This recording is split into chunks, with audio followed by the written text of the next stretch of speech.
नमस्कार, मैं हूं वरुण सिंह और आप देख रहे हैं भारत वर्स विद वरुण सिंह। आज कोई एनालिसिस नहीं, आज कोई पॉलिटिकल पार्टियों की बात नहीं। आज हम बात करेंगे कि महाराष्ट्र में जो 48 सीटें हैं यानी 48 सीट्स हैं, उनमें कुल कितने कैंडिडेट्स लड़ रहे हैं, कितने कैंडिडेट्स ने नामांकन भरा था और सबसे ज़्यादा कैंडिडेट किस सीट पर लड़ रहे हैं और सबसे कम किस सीट पर हैं।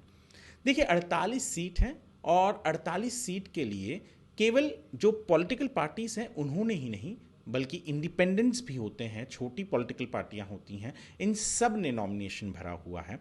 और 48 सीटों के लिए जो हमने इलेक्शन कमीशन ऑफ इंडिया के वेबसाइट से डेटा आपके लिए पूरा फिल्टर किया है, उसमें महाराष्ट्र के 48 सीटों में से जो टोटल कैंडिडेट्स ने नामांकन भरा था वो थे 2331, यानी 2331 लोगों ने 48 सीट्स के लिए नामांकन भरा था। इनमें से कई लोगों ने नामांकन वापस भी लिया और कईयों के रिजेक्ट भी हुए।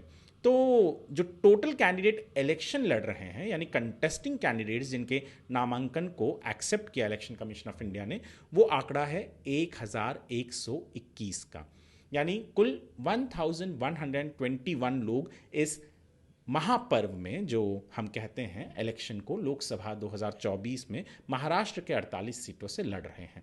अब सबसे ज़्यादा कैंडिडेट्स कौन से सीट से हैं? देखिए, सबसे ज़्यादा कैंडिडेट्स जो नामांकन भरा था वो महाराष्ट्र के बीड़ से। महाराष्ट्र के बीड़ में 99 यानी 99 नॉमिनेशंस आए थे और वहाँ पर 41 कैंडिडेट्स आज इलेक्शन लड़ रहे हैं। ये पूरे महाराष्ट्र में सबसे ज़्यादा हैं। और सबसे कम कहाँ से थे? सबसे कम यदि बात करें तो रत्नागिरी सिंधुदुर्ग, जो कोंकण महाराष्ट्र में आता है, वहाँ पर केवल 13 लोगों ने नामांकन भरा था और चुनाव में सिंगल डिजिट में यानी सिर्फ 9 लोग वहाँ से चुनाव लड़ रहे हैं।